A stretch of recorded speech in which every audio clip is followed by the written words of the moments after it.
Welcome to a post-game show here on the Basketball Zone Cowbell Kingdom YouTube channel. I'm your host, Leo Bias. As you can see, I'm not very happy with the result, as millions of Kings fans aren't. And that's okay because they gave up a game that they should have won.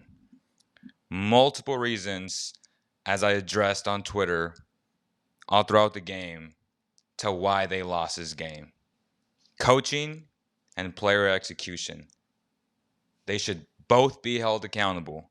Now, before I continue, let me address the big elephant in the room. And that's the tweet that I sent out close to the end of the game, which is, quote, I don't hear Doug, Christie, or G-Man hold Luka accountable. Let's be honest. The coaching has been terrible. Now, a lot of people, and I'm going to say two people specifically, Matt George and Dave Deuce Mason, re-quoted that. One, Matt George, you're out of line for saying what you said. Because if you do listen to my shows, I hold Buddy Hield accountable all the time, publicly and privately. So don't put fake stuff out there, fake news, because I hold him accountable a lot. A lot. And you have my number if you want to work this out like adults. Two, Dave Deuce Mason. You said, why not just text or ask them privately if I know them both? Well, because the people have a right to know why they don't do it.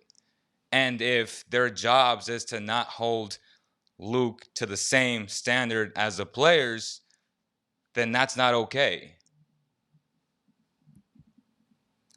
I understand that they're Kings employees. I get it. But that doesn't make it right.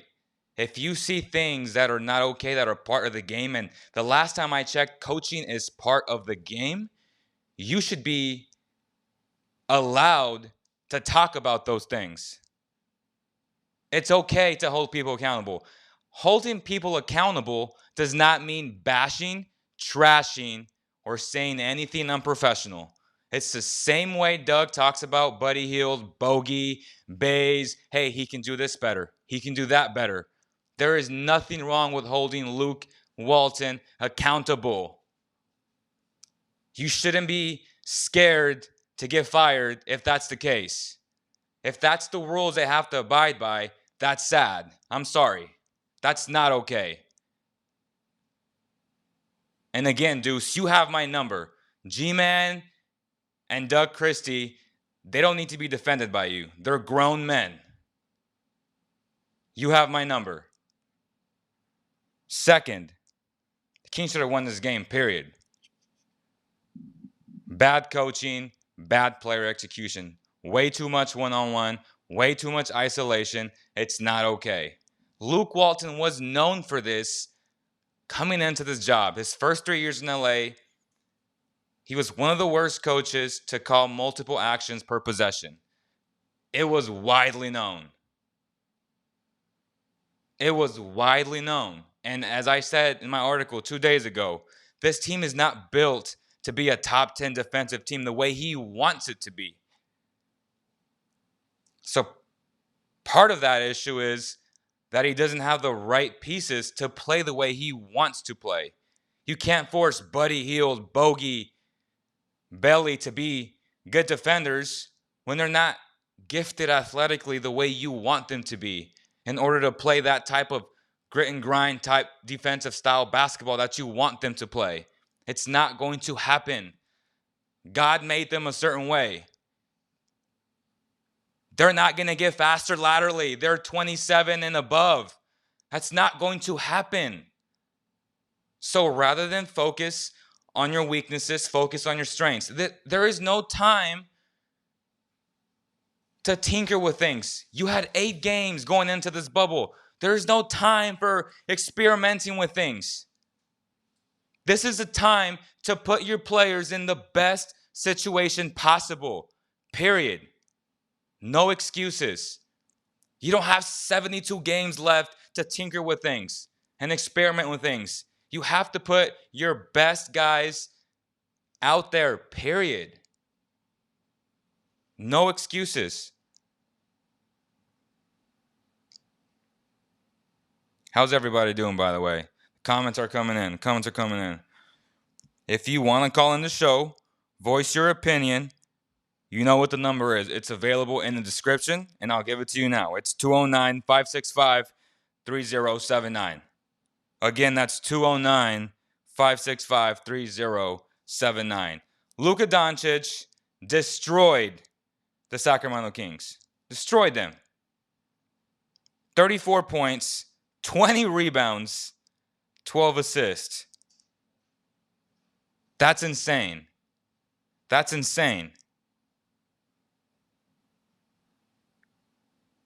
I'm not going to get into they should have drafted Luka. No, you have what you have. You roll with what you have, period. That fourth quarter was tough to watch. Lack of execution.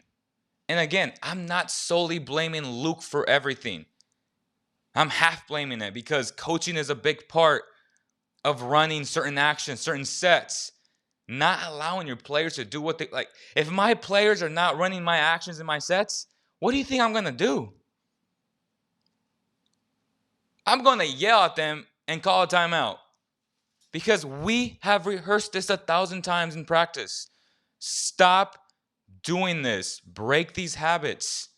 We didn't see it. They should have called the timeout. I don't want to be known as that guy you're just that Monday quarterback guy that just second guesses the coaches after it's done. No, I said it when it happened live. He should have called the timeout, especially if you're going to get that shot.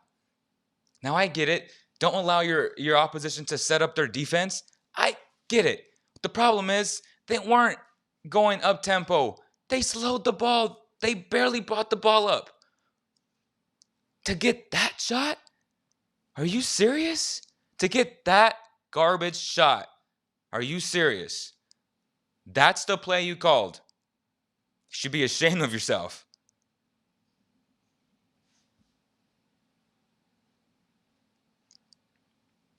I don't hide. I say what I say, man. I speak the truth, period. Doesn't matter if I have a great relationship with Buddy or with Bogey or with Belly or any of these guys. It doesn't matter. My obligation is to keep these guys accountable. And if I see something wrong, I'm going to say it. Period. I wasn't attacking DC. I wasn't attacking G-Man. I only posed the question why there isn't accountability for the coach. And the second part of that tweet was, the coaching has been terrible. There's no lies there. That was a fact. I respect the hell out of G-Man. Legendary broadcaster. I've had multiple conversations with him. He's given me so much good advice. Nothing but positive vibes with that man. Love him to death. Why would I ever criticize him? I was only posing a question to why they don't hold him accountable the same way they do with the players. Is that wrong in saying that? Are you serious? People taking things out of context as usual, which is why I don't like to tweet in the first place. It's awful.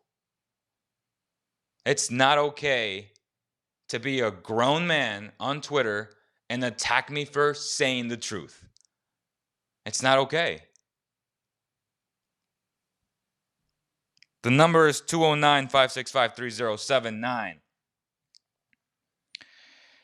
Jafar says, is there still a chance? Well, there's still a chance, but not with this team and not with this type of execution, not with this type of coaching. In my article, I stated two things. This team is not built to play a top 10 defense type of style that Luka is looking for. So if that's the case, you must give up on guys like Buddy, Belly, Bogey, Kojo, Bagley, and try and find players who fit that mold, who fit that system that he's trying to play. Because we know he can't coach this team offensively. We know that. We know that. Now, if you want to keep these same players and maybe tinker with a piece or two, then you hire someone else, which is not going to happen because I don't see Vivek firing another coach, which one, it's going to make the organization look even worse. And two, Why would you pay another coach? Hello and welcome to the show. Hey, how's it going, Leo? Man, I just got a good question to say real quick. Go ahead. I've been watching the games and stuff with the Kings, and honestly, man, I'm being disappointed because how is it like teams like the Suns? The Suns won today against the Clippers. Coaching. Coaching and player execution. They have a dog in Devin Booker. Period. I'm not saying the Kings don't have a dog because they do have a dog, but tonight he made a lot of mistakes. They should have closed out the Mavericks. They should have closed them out. Period. Again, I'm not solely blaming Luke. The first thing I said was what? I'm blaming the players and I'm blaming coaching. They both need to be held accountable. Go ahead. And also in Mavericks game, I always feel like when they play the Mavericks specifically, I feel like Luka always goes off with the Kings specifically because I think, like, not to be on the hype train, but I thought Luka was gonna be a king when he was being drafted. Without question, we all did. Yeah, that's why I feel like every time, like, for example, like today he went off. I feel like he spent it specifically that way against the Kings every time they play. Like Luka just puts up numbers. Absolutely, bro. I mean, it's so funny because if you see behind my broadcast, there's a face of Luka Doncic, and multiple members of the media. I didn't get to go to the game in Dallas, but they brought that back to me because they understood how upset I was when the Kings didn't draft Luka Doncic. When I said Luka Doncic was the best player in the draft a year and a half, well over that, before that draft. This wasn't rocket science. Like, we knew what he was about, yet they bypassed him. And to me, that's just unacceptable. Yeah, I don't know what I'm seeing. Like, I don't know what's going to happen to the Kings the rest of these games, man. It's tough, man. I appreciate your call, brother. No problem. Have a good one. You too. First great call. It's tough. I feel your pain. And I'm trying to do my best on trying to give you the best analysis, best insight that I can in my abilities. Now, there was someone else calling. You can go ahead and call in. I was just waiting for the first call to end, being respectful. I want to allow you guys to voice your opinion. Period. Someone says at this point, we just have to be lucky in the upcoming NBA draft. That's by Kiki8. Key Kings 8, sorry. Bagley can guard 3, 4, and 5. Can Luka do that?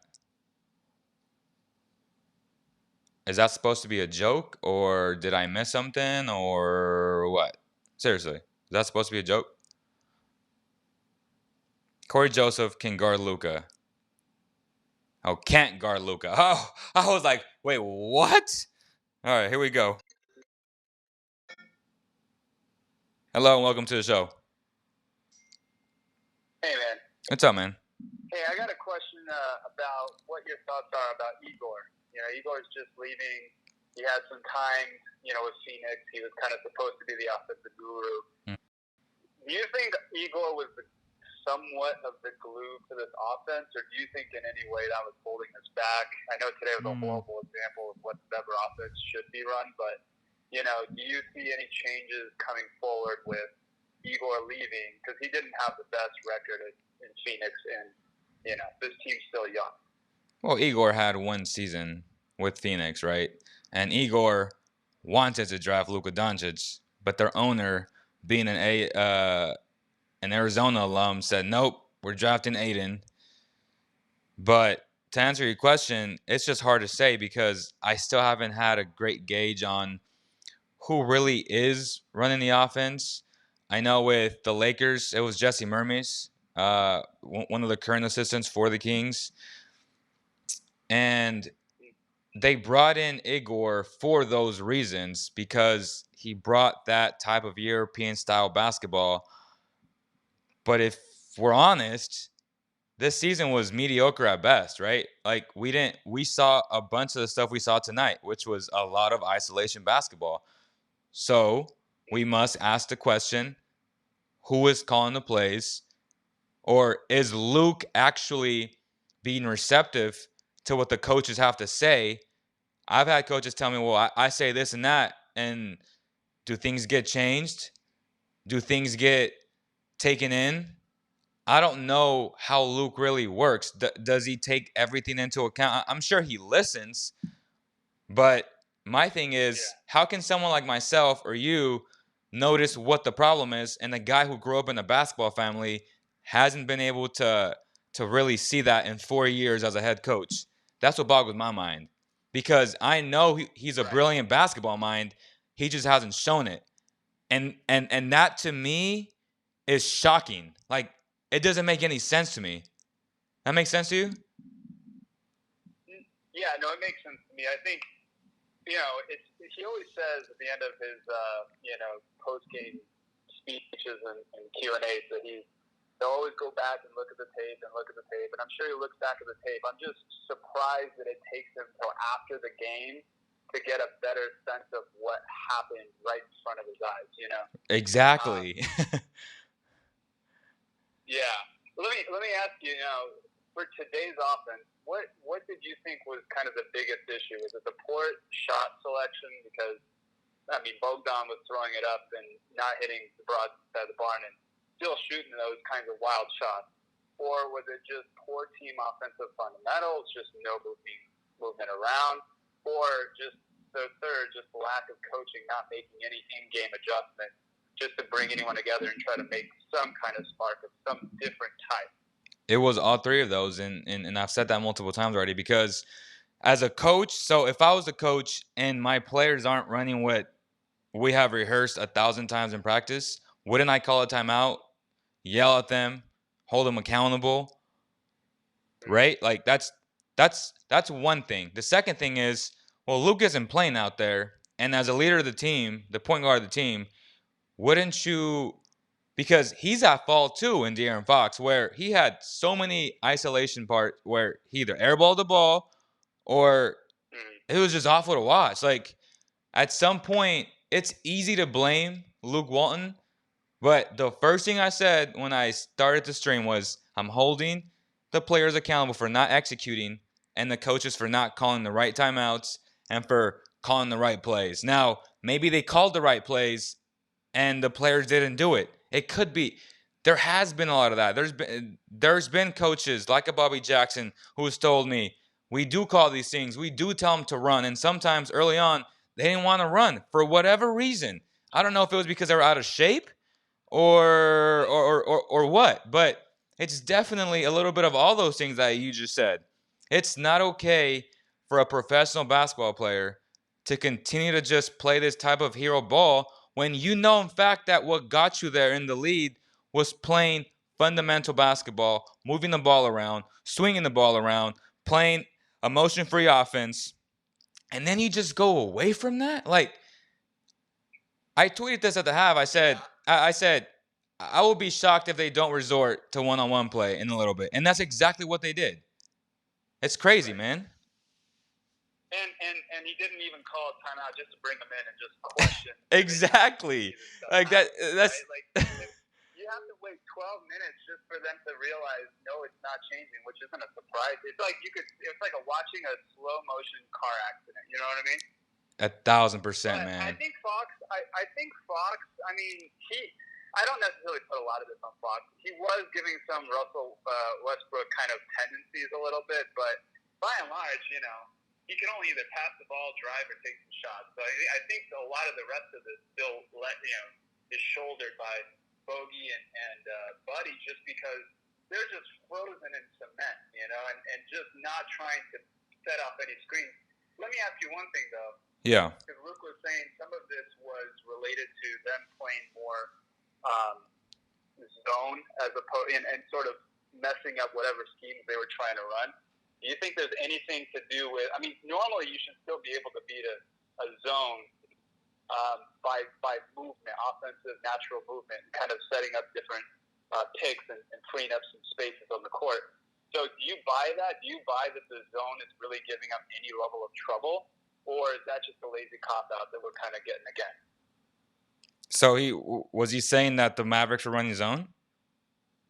Yeah, he was. Yeah, I'm pretty confident that they were running zone a decent amount, just kind of creating space and using length to kind of Well, prevent them from. well, shoot. When you run zone, but the thing is, when you run zone, your shooters should just kill for that because this team is predicated on them shooting the ball well. They got 4 really good shooters, and you kind of want them to run zone. The counter to that is, well, how do you break a zone? You go in the middle and you break it. And that's not hard to do, especially for a professional basketball team. Now that thing, now you can get away with zone in college because everyone's not that athletic and everyone's not a great shooter.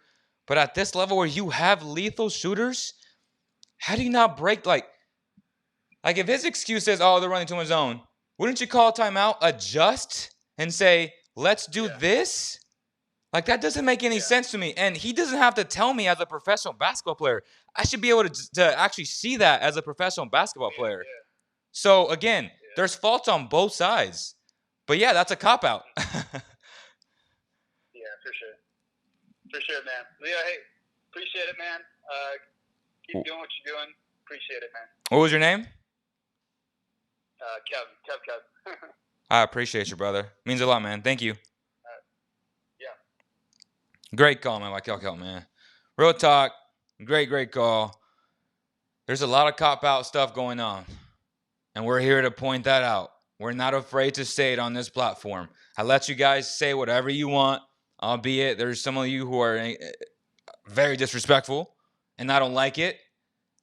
And you could get kicked out because I don't like to see racial stuff on my platform.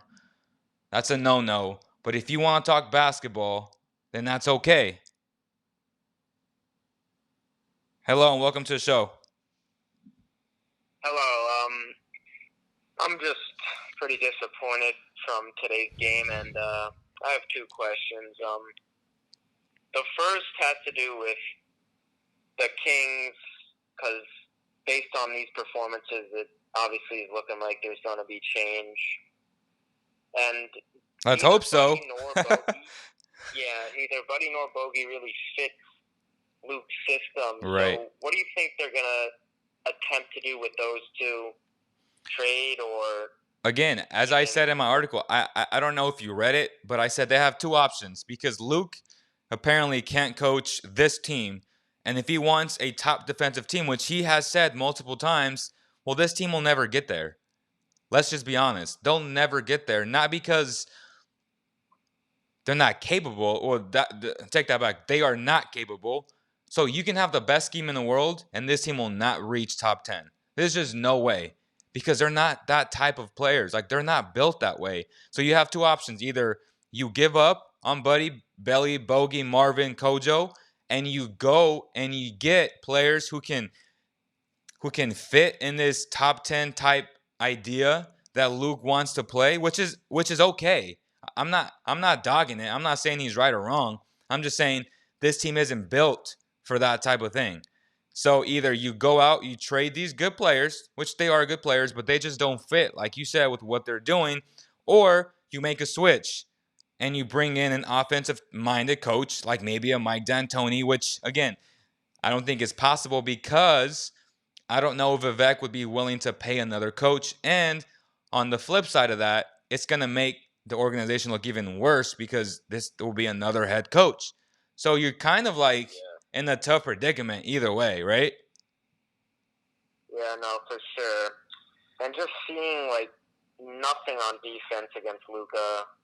He's a fantastic player, and he's obviously going to get his buckets, but I just feel like we really made no real adjustments during the game to try and slow him down or present him with different matchups or looks. Yeah. And who do you think, how do you think the Kings moving forward are going to try and obviously overcome? They have players who are like kind of liabilities on the defensive end, like Buddy, Bogey. They're not like these athletic guys, but they're going to have to do a job in order for the Kings to win games. So how do you think they're going to go about that? Again, it's tough because they're not going to be great defensively no matter what you do. People always, my issue with a lot of fans is that they don't think that they're trying. And that Magic game was magnified a lot more than what it should have been because obviously there's only 8 games. So a bad game like that will get magnified times 10. I get it. But they had plenty of games like that all season long. And we know that they're not good defensively. And I went over that Spurs game possession by possession in that first quarter where they allowed 43 points, but they had 18 contests to 3 or 4 open shots. Now, if you look at the second quarter, they had 4 wide open shots, but they only allowed like 23 or 24 points. So perception is a big thing. If you allow less points, you automatically assume that you played better defense. In reality, they played better defense in that first quarter than they did in the second quarter, but they allowed less points. Now, my point to that is, no matter what you do, better offense will always be better defense, period. And this team specifically is not built, they're not optimized to play good defense at that type of level. Can they have stints like they did today? Absolutely. But it's not sustainable throughout a game. And I hope Kings fans, I'm praying that they finally understand that concept that I've been trying to dig into them for so long. It's like me trying to set up a video editor to run Google Ads for a client. It's not going to happen because he's going to fail at it. So why would you put your guys in situations where they're not meant to succeed? That doesn't make any sense to me, right? Yeah, no, for sure. I'm a big fan, so thank you for taking the call. Man, I appreciate you. What was your name? James. All right, James. Thank you so much for your time, brother. Thank you. Thank you so much, James, for calling in. Huge shout out to Climb Society Folsom. They are now renting, and you can actually make payments and purchase their amazing tower. There's a tower right in front of me right now. After this, I'm going to go work out, take out my anger, do a full body workout, and it's going to be great because this machine is a beast, and you get a killer workout. You don't have to go to the gym. It's a gym inside your house that takes up not that much space. Like literally not that much space. Huge shout out to Climb Society. You can go check them out at climbsociety.com or on social media and ask about the special discount from Cowbell Kingdom. Again, man, I want you guys to understand that this team is not optimally sound to play great defense at that level. It's not sustainable. Can they have stints? Absolutely. Again, I've always said get timely stops and outscore people. The Rockets are number 1 in points per game and 23rd in points allowed. And they're a great team. Now, will it work in the playoffs? It won't. But we can't talk playoffs or championships before we get to the playoffs. Like, I just want the Kings to win games. You have to win games and get that experience before you start talking championship. So is it possible to have a great offense and win games and have a mediocre defense? Absolutely. It's more than possible. It happens every single year.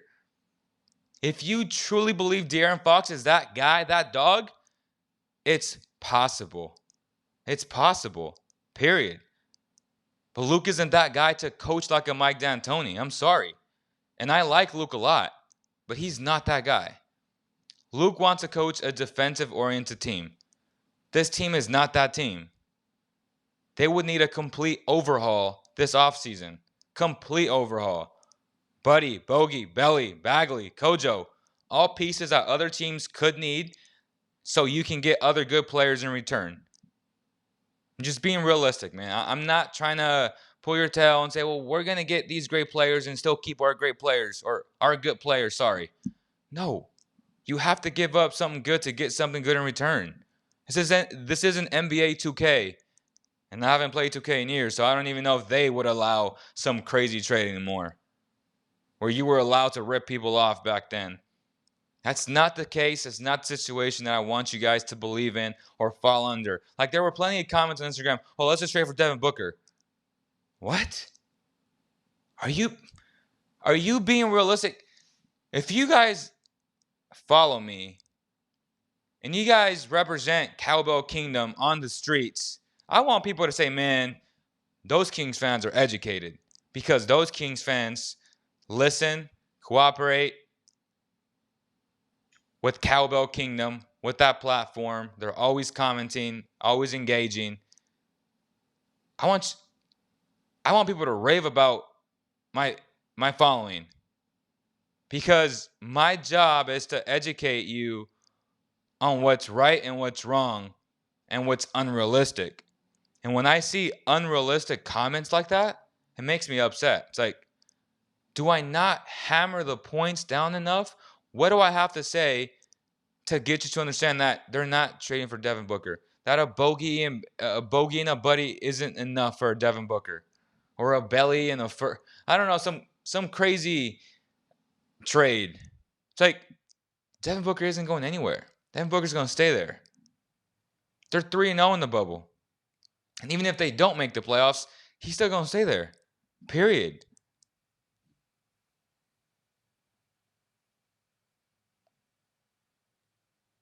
I got my guy Jimmy, man.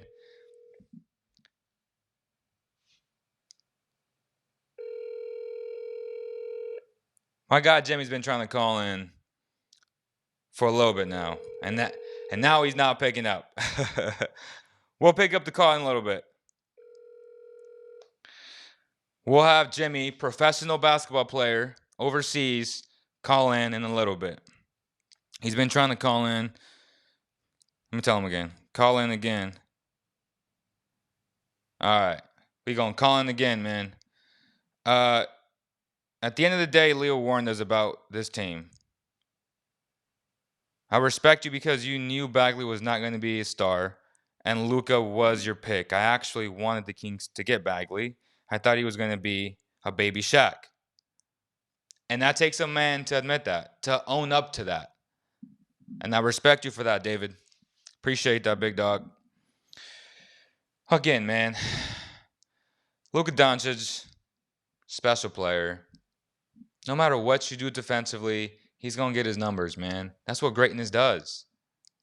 That's what greatness does. I'm not mad at Kojo. Like, I expect Luka to do these type of things. He's a top 10 player in the NBA.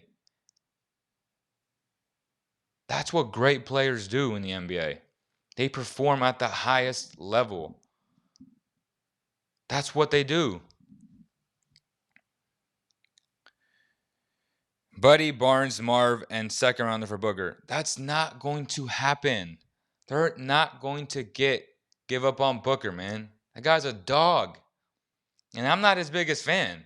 Like that's crazy. He's gotten so much better this season. So much better. But I know I'm realistic enough to know that that's not going to happen. So stop dreaming. Like, that's not going to happen. Sacramento is not built enough credibility for Booker to say, trade me to Sacramento. Like, what? So I'm going from one bad situation to another bad situation? Does that make any sense? No, it doesn't. Is Levine, Laurie, maybe John Collins, somebody, a good target? Again, if you're going to go after Levine, you're not changing your roster. You're getting maybe a more versatile player offensively. Defensively, he's not good. So, again, are you going to switch the coach? Or are you going to let the coach do what he's good at, which is coaching defense? Because Luke is known to coach good defense. He just doesn't have the pieces on this roster to do that right now. And that's just a fact. So that's what you have to ask yourself. Are you willing to just overhaul all these players that I just named and build around Fox? You should be thinking like, oh, let's go out and get an OG Anunoby from the Raptors. What can we do to get an OG? Those type of players is what this team needs to build this type of grit and grind team that apparently Luke wants.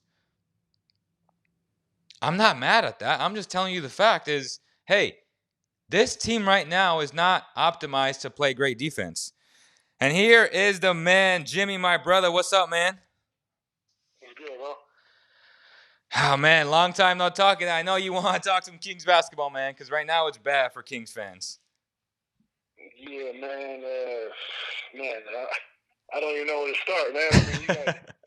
You got Luke Walton, man. I honestly, man, I just don't feel like this is a good fit for him, man. You know, and I mean, he has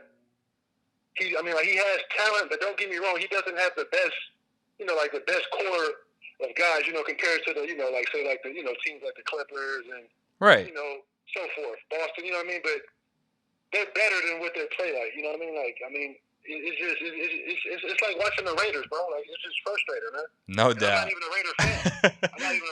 But it's just, you know what I mean? Like, you're from the Bay, you know what I mean? So, you want them to do good, and you see them, and you like, they remind me of the Raiders. I mean, you got D-Bots. It's like he's making it a point, man, to bring in a lot of foreign players. And don't get me wrong. I mean, hey, if you can play, you can play. I don't care, where you from, what you look like, none of that. But I just gotta. It just feels like they're trying to find like the next Luka or something, man. I mean, Giannis, I mean, he does, good things here and there, man. But I mean, he's not. I just don't think that he's what the GMs and all that think that he is, man. Me personally. Okay. I don't, man. Buddy, man, I mean, I just don't feel like Sacramento's a good fit for him either, man. I mean, like the way they're playing him, I mean, one day he'll play him 30 minutes, the next day he'll play him 10 minutes. You know what I mean? Like, you can't play like that, man. Like, you gotta, you gotta have a consistent, 1,000%. You have to be consistent, man. Basketball players feed off of rhythm and timing, and when you f that up, it's that sets up the player to fail. Right, exactly, man. I mean, just going down the list, man. I mean, I was really big on Bagley, man, and not saying that I'm not, but I mean, I'm starting to think he's going to be one of those injury-prone dudes, man. Like every time, I mean, kind of like to me, like Anthony Davis, man. Like every time you look at Anthony Davis, has some type of injury, man. And that's what I feel is going to. I don't want to, switch topics, but I feel like that's what's going to stop the Lakers from getting it done this year, man. I mean, they're going to go as far as Anthony Davis can stay healthy. But anyway, back to 1,000% though with AD. Yeah. I've said this multiple times. Sure. It's AD, LeBron. And everybody else is just like not that good. Like they're okay, right. But if AD gets hurt, it's over. Right. And right now you got Buddy Hield, you got De'Aaron Fox, but then after that, I mean, Rashawn Holmes. I mean, he's a good upcoming guy, but I mean, he's not. I mean, he's not going to give you more than what he can. He might jump out one game and go for 20 and 20 and 15 or something, but that's not going to be night in and night out. I mean, it's not going to be like, right. Say, like with DeMarcus Cousins, like right. Give them on there. Like, before the game starts, you can pencil DeMarcus in for 25 and 15, easy. You right. know what I mean? But I mean, yeah, man. I just think Luke Walton, man. I mean, I feel like his days are going to have to be numbered there, man. I mean, they're going to have to be numbered, man. I mean, there's no way you just make all these type of drafts, these bad drafts. I mean, since I was, for the last 15, 20 years, I mean, every time you look up, like when's the last time they've had a good draft class? I mean, like, honestly. DeMarcus Cousins was the last one. Right, and how long ago was that? 2010. Right, exactly. So you wasted, numerous lottery picks. I mean, De'Aaron Fox, I feel like he's probably the best. Yeah. Draft pick to me since they've had, or I'll say yeah. Stand out. Fox, yeah. Sure. Fox has been the guy since DMC, but again, the jury's still out on him. Right. And then going up to the front office. I mean, like the owner, man. I mean, I'm not saying you have to know anything about basketball to be an owner, but I think you have to know something, man. And I just don't think that's not his forte, man. I mean, he has people around him and stuff like that, but like I said, man, I just see the direction going there, man. And I mean, he wants to keep some foreign players on that team, man, for sure. And I mean, 1 for 14, man. I mean, that's 1 for 15, whatever he was. Man. I mean, that's a joke, man. Like I said, everybody's not gonna come out here and shoot 50% every game, but I mean, he's a real streaky shooter, man, for sure, man. I hear you, brother.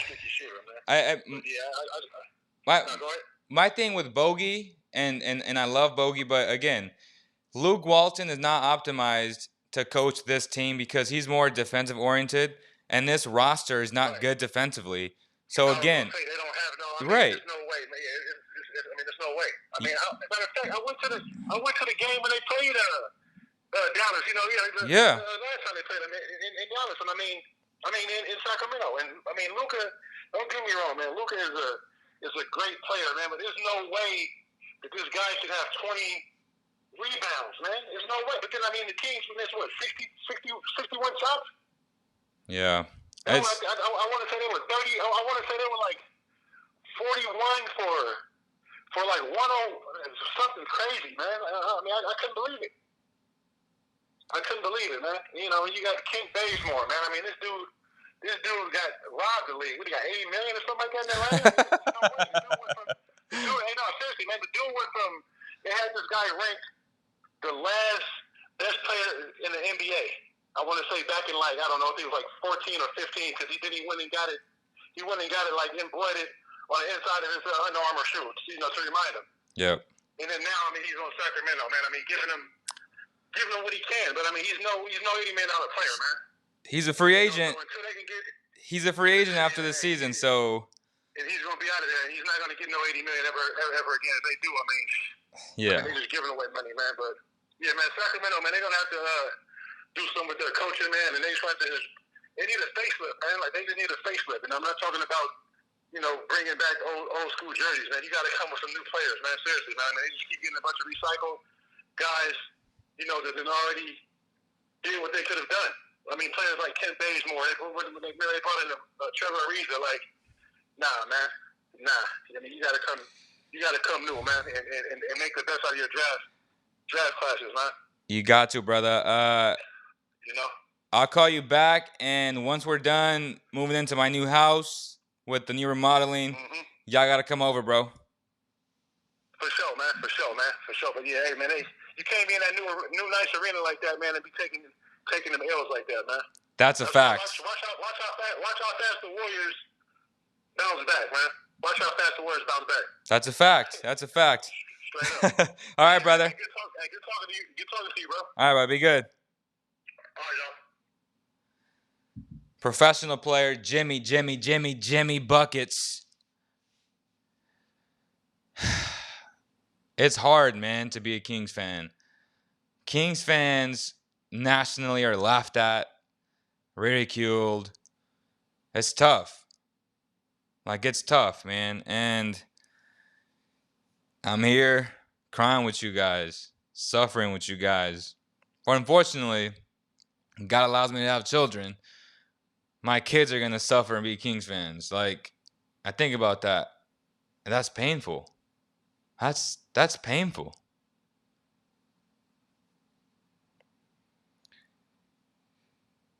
I'll trade the Kings for the Sounders and some fresh wild salmon. 14 years, son. It's tough, man. It's tough. Well, I appreciate you guys. Hopefully you guys have a great rest of your day, even though it'll be kind of difficult. I know. But I want to come on here, address some things, and just be myself as I've always been. I appreciate all the support. Make sure you like, share, subscribe, all those things. Much love and respect to every single one of you guys. Thank you. God bless. And I'll see you on the next one.